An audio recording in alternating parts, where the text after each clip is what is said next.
What's up everyone, welcome to Versatile Fun Designs. Today I have the LEGO Icons McLaren MP4 for an Ayrton Senna set. It's a set that was just released in March 2024. It is an 18 plus set, the set number is 10330 and it has 693 pieces. The cost in the US is $80 and the cost in Canada is $100. It does come with one minifigure here. Let's see what else is included in the box. Unfortunately this does use the push tabs instead of the tape.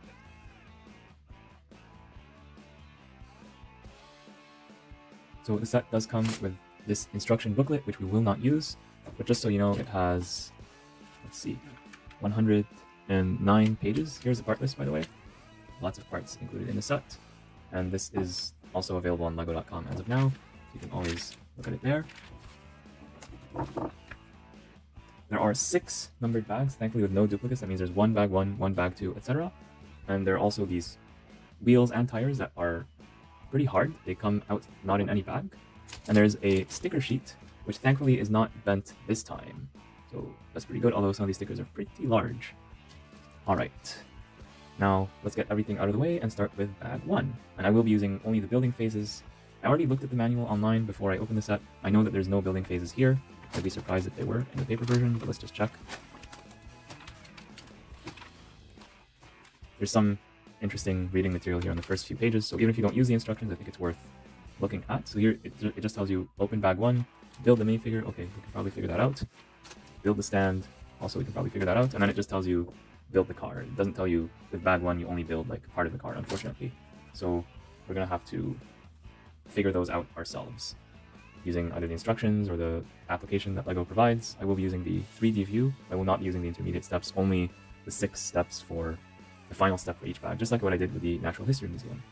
And I find this regrettable because even last year, LEGO used to do these building phases and that just made life so much easier. So I wish they would continue doing this into the future. Alright, now let's start with bag 1.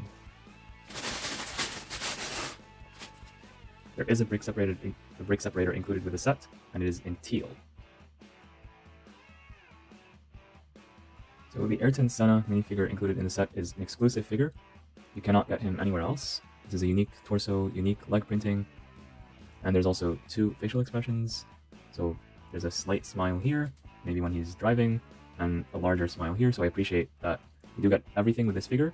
We do get a hairpiece, yes, and we also get a helmet that he can hold in his hand like this. There's this piece underneath that just makes it much better for display. So I always appreciate when LEGO includes both helmets and hairpieces. That's always nice to see. Sorry about the focus there. And here's the look at the iconic helmet. It's printed. The print quality is good. It's crisp. That also includes the print quality here on the torso. So there's some back printing as well. Yeah, here's another look. From all angles. No arm printing. Not a very big miss in my opinion, since the rest of the printing is pretty good. So yeah, very nice figure to get. So there's a very nice quote here on the sticker. No matter what your dream is, you have to dedicate yourself entirely to it. I completely agree with that. Because this is a sticker and not a print, I do wish that LEGO would have included this in more languages. At least Portuguese or Brazilian, because that's the area where Ayrton Senna was from. And maybe other major languages such as French, Spanish, and so on. And would have cost them like a few cents more just to print additional stickers in other languages. Not a very big deal, but still something LEGO I think should do more and more to be more inclusive to people who don't speak English as a first language.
I will point out there are lots of printed pieces in bag 4 in particular.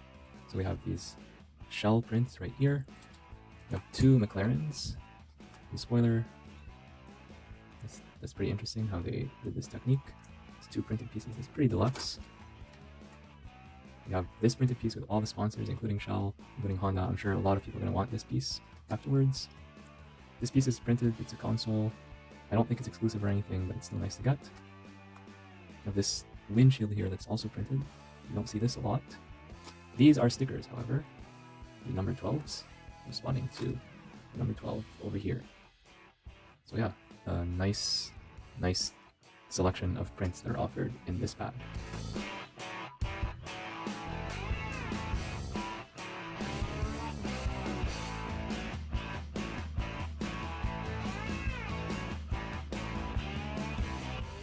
So interestingly enough, this piece was actually released this year. It's the first time it's ever been used in LEGO history.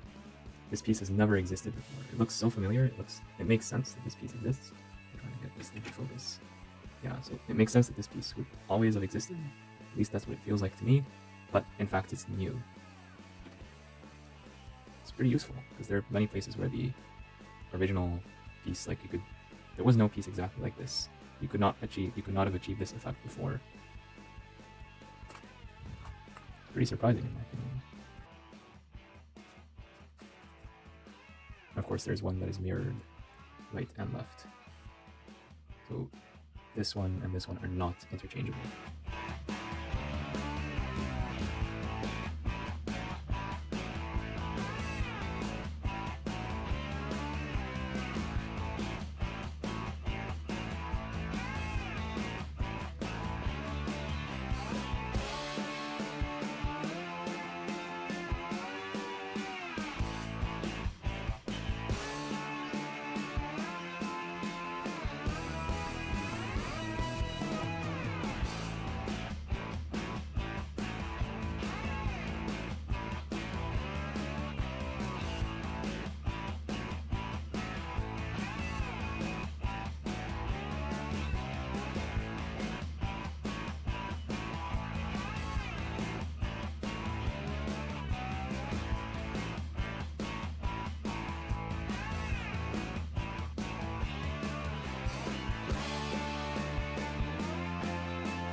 Finally, we have finished building the McLaren MP4 very honest display stand. So here's what it looks like in all of its glory. I'll just remove the box and some of this stuff, make this area look nicer. Alright, I'm back. So here's a look at the car and the figure. Well, let's look at the figure first from all angles. I put his helmet on so that he can go race really soon. So we have very, very nice printing on the figure and on the helmet. trying to focus. It's a little bit difficult to focus with the distance and all. Yeah, that's what the figure looks like, and the quote is inspiring. Here's a look at the back of the stand. I don't know why these are included, but maybe it's intended to integrate with other future racing sets. Leave a comment down below if you know. Now here's the car itself. Let's take a look at it from all angles on its display. It's a pretty impressive build. According to LEGO, this is a 1/13 scale. So basically if you put 13 of these side by side, they would add up to the real one. So it's pretty decent in terms of size. It was a little bit tricky to put this on the stand, but how easy is it to take it off the stand?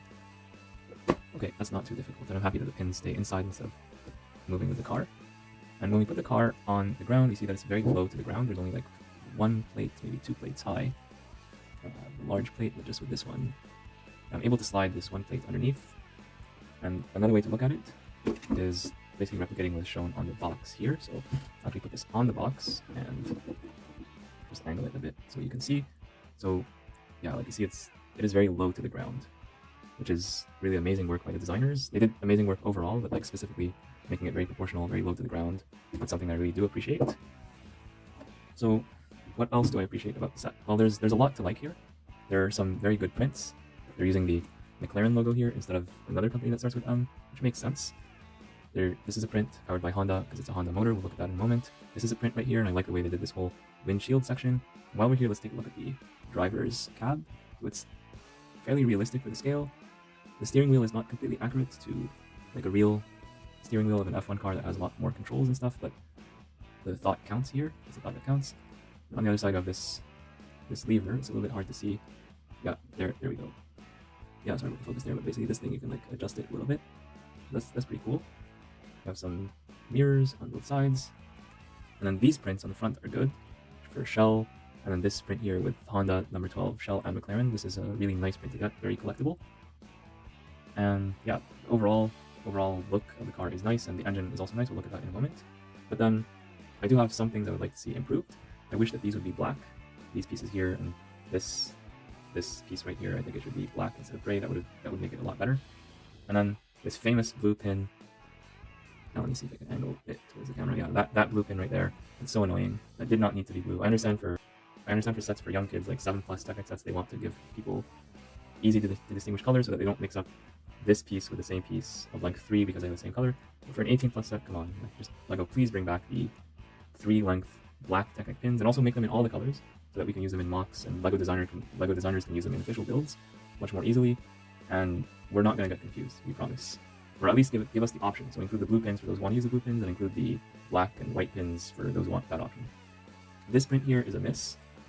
Even on camera, it's pretty visible. Like you see, this white is not at all the same as this white, and it's actually pretty light pink. So the opacity on this print really needs to improve. The one on the back is okay. It's not perfect, but it's a close match. I don't like these lines here, but I understand there's limitations in the manufacturing process. Here there are no lines, but the print opacity is not great at all. So this piece, I hope it's not everyone who gets this set will have a problem with this piece in particular, but if you get like a bad copy, you can always call LEGO customer service and say, hey, I got a piece that was not printed well, and leave them feedback so they know that they need to improve this. In terms of stickers for the set, there are a few stickers. There's a sticker here, here, and here. This one at the top. So a few stickers, and also 2 larger stickers on the stands. This one here, and this, and also the number 12 over here at the back. So there are a few stickers. Here's what the sticker sheet looked like. Not too bad, and I think it would have been too much to ask for all these to be prints. I think that would have bumped up the price significantly, and the price is already a little bit up there, but more on the price later. Speaking about the motor itself, so we remove it from here, this whole thing comes off. And by the way, during the speed build, I realized, sorry about the shaking, I realized I forgot to build this actual motor. So I built this, but then I didn't realize I needed to build this and add it on top. So I had to go back real quick and do that, just for the sake of showing the completed model in all accuracy. So yeah, this is what the entire thing looks like. So you see here like cow horns being used for engine details. There's here that is actually using the pneumatic T pieces, really nice usage there, and this is a flower, so nice part usage all around. And also you have lots of silver colors, so this, and same on this side, are all done in metallic silver, also known as drum lacquered silver. It's pretty deluxe. It looks really, really good, especially in person when you look at this from different angles, when the light hits it. It's magnificent. So if you build this, you're not going to forget about it. And you're going to want to show it off to all your friends and buddies when they come over. Like, hey, look, I built this. And yeah, it's really impressive. And this is something that really makes this car stand out. It's worthy of the LEGO Icons name. This really helps the deal. Now, This thing does move a little bit. That's pretty cool. So yeah, there's a look at that engine. Oh yeah, and then these colors here are not a mistake or random colors. They're colors representing the Brazilian flag, which is Ayrton Senna's home country. Oh, and by the way, if you try to lift this from here, I wouldn't recommend hanging this from the ceiling because this comes off quite easily. I recommend like manipulating this whole thing only from the back. To be fair, I built this without the instructions, so maybe there's additional reinforcements here that I did not add, but this is my personal experience with this. Attach it firmly from both sides. Yeah, there we go. Alright, now we talked a lot about how this car is for display, but what about play?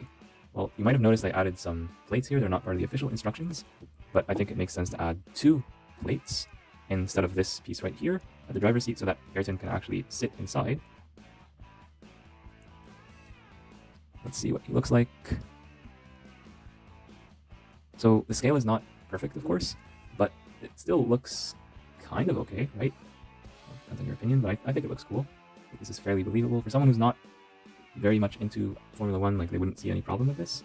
Obviously the minifigure is a lot smaller than he needs to be, but the idea is still there. LEGO minifigures are not very proportional anyway. So I think this is legit, and I'm happy that with very, very minor modifications, with no extra parts of your own, just with the parts that are included in the set, you're able to make the minifigure sit in the car. I would have complained if LEGO did not allow me to put the minifigure in the car, even though they don't promote this, they don't advertise this, but they let you do it. So I appreciate that. So it's something you can give to your kids to play with if you don't mind them messing up your beautiful model, or even for you if you want to play with this as an adult. Who's going to stop you, right? Turning radius is not great, but it's fairly realistic for a car of this scale, so I won't complain about that. And yeah, I think that's... Oh, and the wheels. The wheels are good. They are new for this year. This is the first time ever that they're being used. I don't know if they'll ever be used again. They are hard. Like this is rubber, but it's hard rubber, so it's not going to like compress easily when you press on it. Now, a lot of people online have been complaining that the wheels at the back, they should have been thicker to be more realistic to the source material. I think that's a valid critique, but I don't think it's the end of the world. I don't think that kills the entire model. It's just because I know that for LEGO to make different pieces, it costs lots of money and time and effort. So the compromise they selected is to go with these wheels for the front and back. I think it's defensible. Of course, in an ideal world, if everything was perfect, then yes, I would have appreciated to have the thicker wheels at the back, but it's not the end of the world by any means. And you might think, oh, would it be okay to put 2 of these wheels, so like this wheel and a second one? I think that would be too thick, and that would mess up the proportions of the model a bit. So you'd have to do some custom work to make that make sense, or maybe use your own custom tires if you feel very strongly about this. But I don't think it's such a big deal. I know in the future, LEGO's going to hear this criticism from everyone, and I know in future models they will make different tires for the back. I'm pretty sure of that. They already do that with some LEGO Technic vehicles. Now, pressing down on the suspension, unlike those LEGO Technic cars, this one does not have fully working suspension. I mean, yeah, you can press on it a little bit here. It's pretty stiff. Here is a lot less stiff, so that's pretty cool. But it's not primarily designed to act as a suspension, as far as I'm aware. Extra hairpiece that is included, always welcome. This stand, it's nice. I appreciate the quote. I think that if they took this away, brought down the price a little bit, I think that would have been better. And I know there's lots of very nice prints here, but maybe if they removed 1 or 2 of these prints, maybe like, let's say this one, for example, or yeah, this one, like the shell, that might have brought down the price a little bit without affecting it too much, because I do think the cost of the set is a little bit expensive. We get almost 700 pieces for $80 US, 100 Canadian. I think that's a bit much. I would prefer to see this $15 to $20 cheaper than what it is. So if you can find this on discount, I think it's a good deal, go for it. On the other hand, this set does include lots of prints here, and so on. It includes those beautiful, beautiful metallic silver pieces right here, lots of detail. It's a licensed set, so it's actually officially licensed by the estate of Ayrton Senna. As can be seen on the last page of the instructions right here. So LEGO has to pay a certain amount of money to be able to use this name. And of course, there's licenses for Shell, Honda, McLaren. Those all need to be factored in when considering the cost of the car and of the LEGO set. There's also this stand here, which is nice, especially since this is it's primarily a display set more than a play set, so it makes sense that people would want to display it, and I like that LEGO has included the display stand, but maybe they could have made it a bit more bare bones, just to like save a little bit on the price. So yeah, that's my look at the McLaren MP4. It's a great set. It's not a perfect set, but no set is ever perfect. But if you like the idea of having a giant LEGO race car, but you think this set is too large, too expensive, there are other options. This green car, it looks so comically small, like the kid and the dad. Like that's what these remind me of, looking at these side by side. But yeah, there are options that are much cheaper if you want something you could fit this in your pocket. So like there are other options. This one I already built and reviewed. There are other Speed Champions cars that are like somewhere in the middle, intermediate between this and that. So LEGO does give you options if you want to have a race car. Actually, several options across LEGO Icons, LEGO Technic, LEGO City. So this is not your only option by any means if you want something that goes fast but is not doesn't break the bank, then there are other options. I guess one other thing I'll mention is that this set is not motorized, and there's no obvious way or easy way to add a motor to it. I'm pretty sure someone online is going to add a motor and provide instructions for free or sell them, so I'm sure if you really want to motorize this, you can. Somehow, maybe you need to use third-party components instead of LEGO components to fit inside the small space, or you might have to like remove the motor and replace it, remove like this display motor with an actual motor, and somehow connect it to the rear wheels and connect the steering to the front wheels. I think it's within the realm of possibility. It's doable, but LEGO does not make this easy. It's not like some other LEGO sets that were sold in the past where you just buy a motor, you just plug it in, and it just all works. This one is not that simple. But I do think that there will be a motorized version of the car that is like this. Maybe not this exact model, but I'm pretty sure that LEGO is going to introduce a motorized set of this sort at some point. They introduce these sets from time to time. It's just a question of when. I don't have any insider information, but it just seems logical to me that they would do that at some point. I don't know when exactly, but maybe this summer, maybe next summer. So that's always good to keep in mind. All right, I've been talking for far too long. That's my look at the LEGO McLaren MP4 set. Thank you so much for tuning in to Versatile Fun Designs. Please make sure to like, share, and subscribe, and I'll see you all in the next one. Bye-bye.